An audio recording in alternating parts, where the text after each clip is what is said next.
Cercanos a la década de los 90, compañías en el extranjero empiezan a interesarse por los terrenos latinoamericanos para la producción de ciertas materias primas que nuestras tierras facilitan. Entre ellas, el banano, que para esa época en países como Estados Unidos era una fruta exótica y poco vista. Es aquí donde la United Fruit Company, una empresa que patentó la variedad de la fruta más consumida, entra al Caribe colombiano después de hacer lo mismo en diversos países del Centroamérica, en donde construye un imperio en base al banano de forma exponencial. Esto se debe en gran medida a la propiedad que el magnate y dueño de la empresa, Minor Cuppet Kidd, hizo con la construcción de ferrocarriles en algunos de estos países en los que incursionó. Durante el proceso expropia terreno a los campesinos y poblaciones endémicas, construye aldeas en los territorios a donde llega, con centros sanitarios, hospitales y escuelas destinadas a los trabajadores. Los sueldos de estos son pagados en cupones, los cuales se vuelven una divisa que les permite comprar insumos básicos, ropa, herramientas, alimentos, en tiendas proveídas por la misma empresa. Las precarias condiciones de trabajo impuestas por la empresa provocan el paulatino surgimiento de intenciones sindicales. Es acá cuando nos situamos en el caso colombiano. Ubiquémonos en el Magdalena, específicamente en el territorio de la Ciénaga. Corría el año de 1928. La Revolución Rusa, dada en 1923, había ejercido mucha influencia alrededor del mundo, y eventualmente en Latinoamérica. Incluso en Colombia habían empezado a manifestarse estas influencias y algunos de los exponentes del Partido Liberal se inclinaban por la reforma social. Esto generó el miedo del gobierno de turno y la aprobación de la Ley 69, o también llamada Ley Heroica, en octubre de 1928, que no era más que una ley de censura y que incitaba al desconocimiento de la propiedad privada.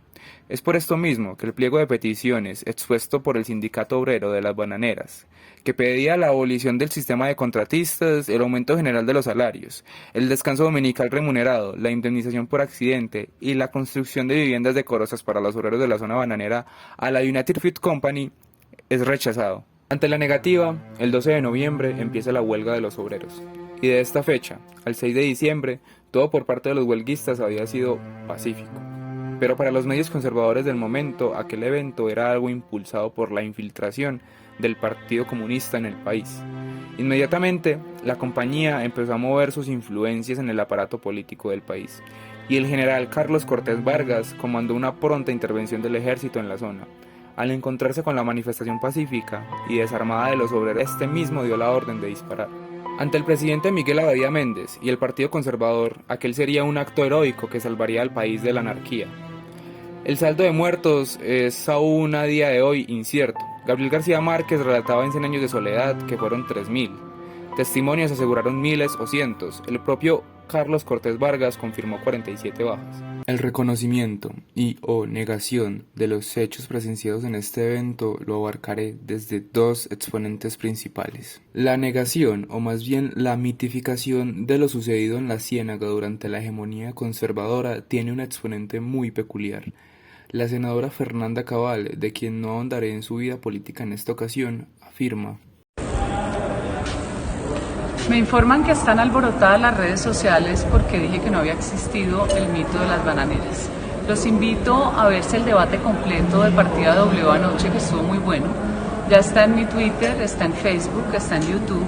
Y me permito aclararles lo siguiente, además si lo escuchan completo lo comprenderán. Fue una confrontación armada. Por esos años, la Internacional Comunista había infiltrado el sindicato de trabajadores de la United Fruit Company. Esos trabajadores estaban armados. Hubo bajas, tanto de los trabajadores como del ejército. Si mal no recuerdo, creo que más el ejército. Curiosamente, el general en esa época, creo que era el general Rengifo, abuelo del hoy presidente de la Comisión de la Verdad, el cura Francisco de Rux. Entonces, se han inventado que fue una masacre.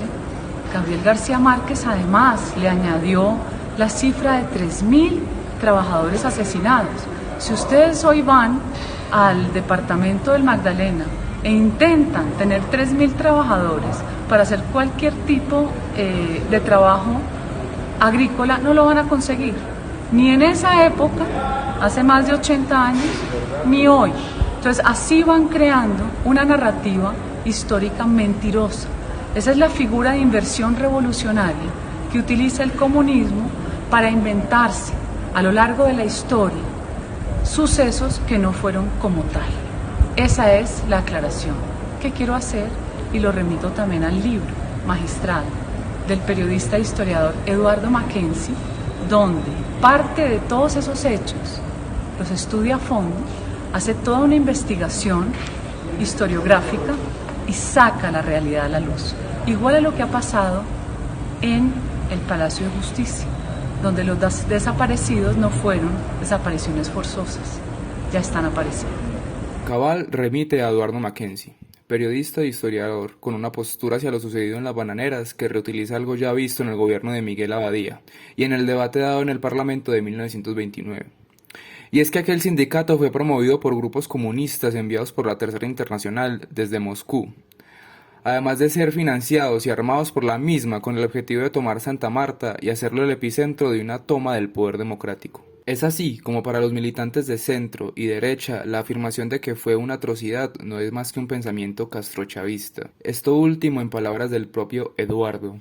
Por parte de la postura de afirmación o reconocimiento de los hechos, se hace menester retomar a Jorge Eliezer Gaitán, quien además es la principal figura a quien se refiere Eduardo Mackenzie en sus argumentos. Gaitán viajó a la Ciénaga y recorrió las poblaciones de Sevilla y Aracataca, con la finalidad de dar claridad a los hechos en el Parlamento.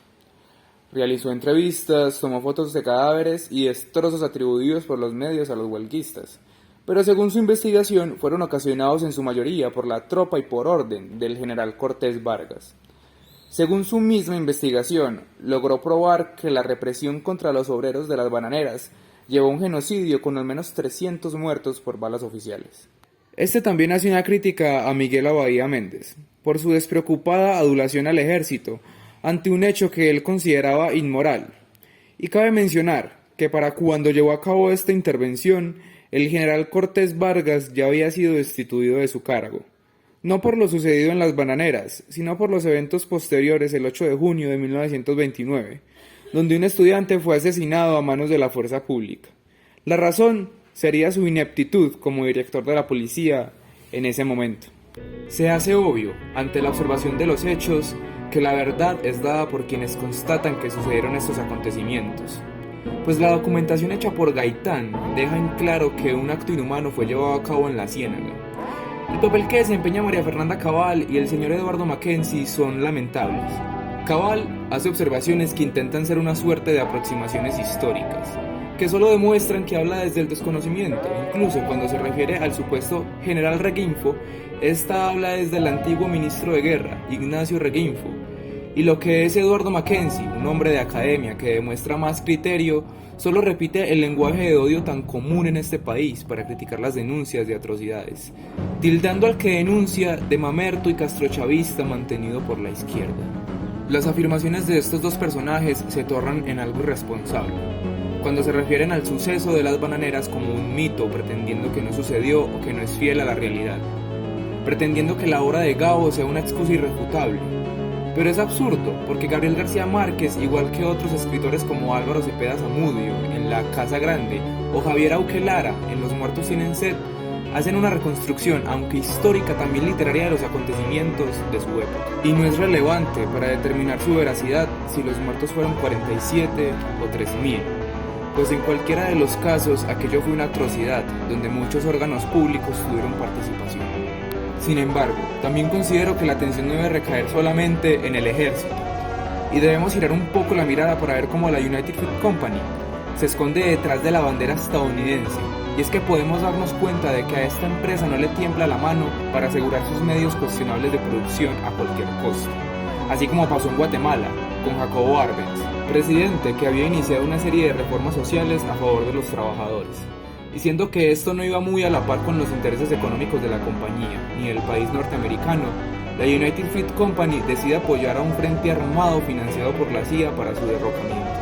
Incluso, sin ir muy lejos, la misma United Fruit Company, o ahora Chiquita Brands, enfrentó un juicio en 2007 por el financiamiento de grupos paramilitares en Colombia, donde 13 funcionarios de la empresa fueron acusados por crímenes de lesa humanidad, como el de la masacre de Mapiripán en 1997.